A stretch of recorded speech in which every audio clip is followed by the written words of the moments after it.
Welcome to Constant TV, where legitimacy and consistency rule. The Qing dynasty, China's last imperial dynasty, ruled from 1644 to 1912. It was a period of significant change and upheaval, marking the transition from traditional Chinese rule to the modern era. The dynasty's founders, the Manchus, were not native Han Chinese, but a people from Manchuria, a region northeast of the Great Wall. The Manchus were skilled warriors and horsemen. They had a strong sense of unity and purpose. Under their powerful leaders, they began to expand their territory southward, encroaching on the crumbling Ming dynasty. The Manchus' rise to power was a gradual process, fueled by both their military prowess and the internal weaknesses of the Ming dynasty.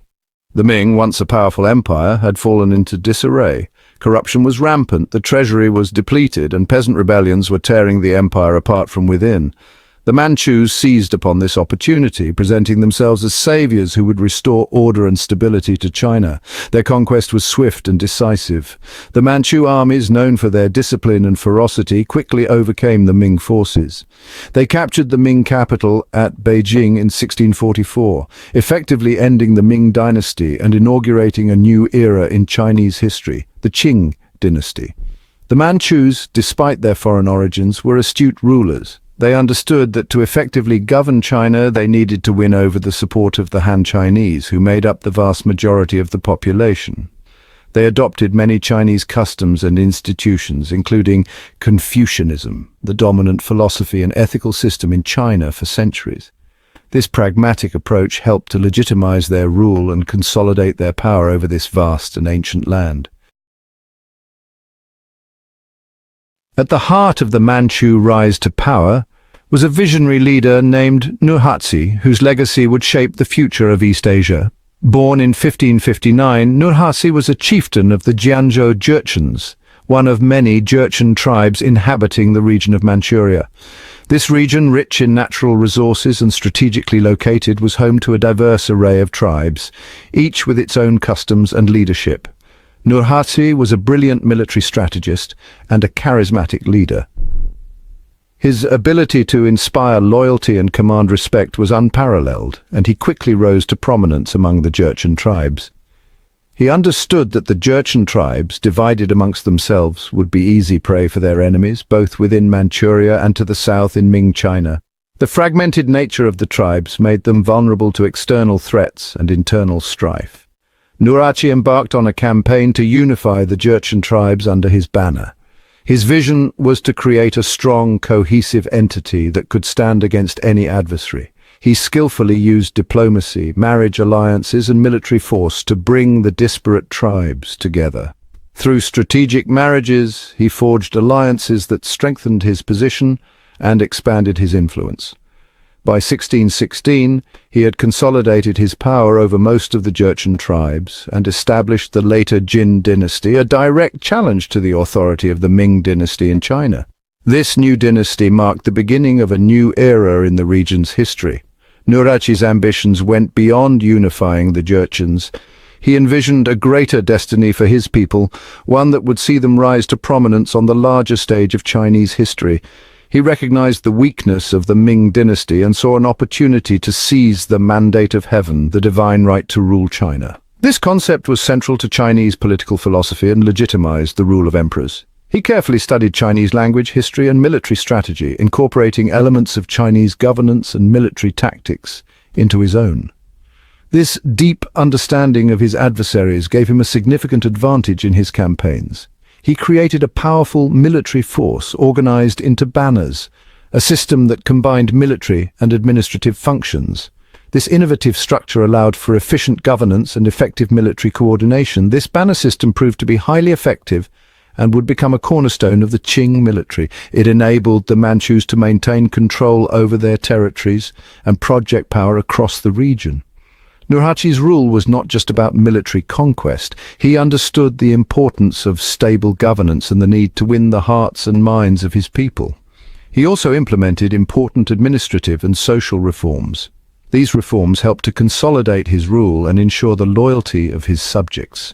He introduced a written script for the Manchu language, which previously had no written form. This was a significant cultural achievement that helped to preserve and promote Manchu identity. He promoted agriculture and trade, laying the foundation for economic prosperity. By improving agricultural practices and encouraging trade, he ensured that his people had the resources they needed to thrive. He also emphasized Manchu identity and traditions, ensuring that his people retained their distinct culture, even as they interacted with the larger Chinese world. This cultural pride was crucial in maintaining the unity and strength of the Manchu people. The Ming dynasty, which had ruled China for over 2 centuries, was in a state of terminal decline by the early 17th century. This once mighty empire, known for its cultural and economic achievements, was now struggling to maintain its grip on power. A combination of factors had brought this once great dynasty to its knees. The empire was plagued by internal strife, external threats, and a series of natural disasters that exacerbated the already dire situation. Years of bad harvests had led to widespread famine and hardship among the peasantry. The agricultural sector, which was the backbone of the Ming economy, was in shambles, leaving millions of people on the brink of starvation.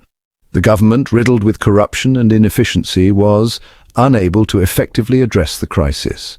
Officials were more interested in lining their own pockets than in implementing meaningful reforms to alleviate the suffering of the people. The imperial treasury was depleted, and the court was more concerned with intrigue and power struggles than with the plight of the people. The constant infighting among the ruling elite further weakened the central authority. As the Ming dynasty faltered, peasant rebellions erupted across the empire. These uprisings were fueled by the desperation and anger of the common people who had lost faith in their rulers. One of the most powerful rebellions was led by Li Zicheng, a former postal worker who commanded a vast army. His charisma and leadership attracted thousands of followers, turning his movement into a formidable force.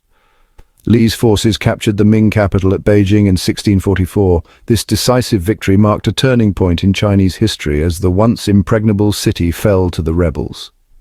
The last Ming emperor, the Chongzhen emperor, committed suicide rather than be captured by the rebels. His death symbolized the end of an era and the collapse of a dynasty that had once been the pride of China. The fall of Beijing to the rebels marked the end of the Ming dynasty, but it did not bring an end to the chaos. The city was plunged into turmoil as different factions vied for control. Li Zicheng's reign in Beijing was short-lived. His inability to establish a stable government and the continued resistance from loyalist forces undermined his rule. He was defeated by a coalition of Ming loyalist forces and the Manchu army, led by Nurhaci's son, Hong Taiji, who had succeeded his father as the leader of the later Jin dynasty.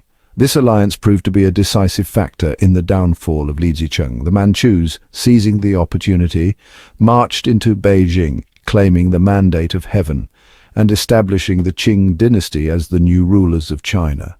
Their arrival marked the beginning of a new chapter in Chinese history. The transition from Ming to Qing rule was a tumultuous period.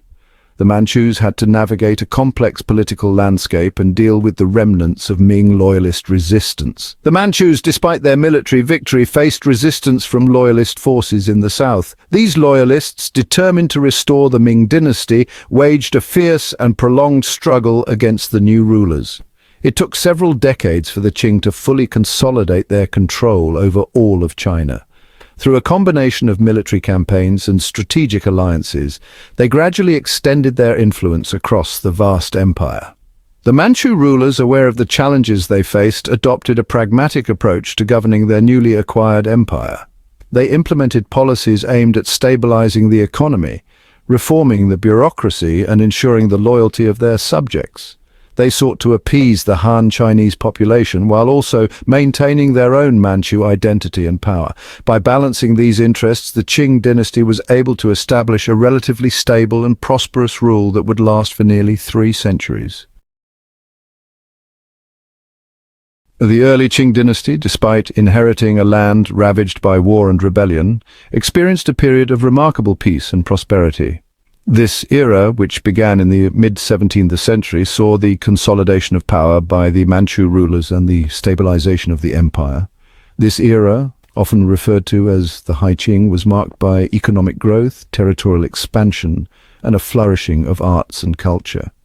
The empire expanded its borders to include Taiwan, Tibet, and parts of Central Asia, creating a vast and diverse realm. The Manchu rulers, eager to legitimize their rule and bring stability to their newly acquired empire, implemented policies designed to restore order and promote economic development.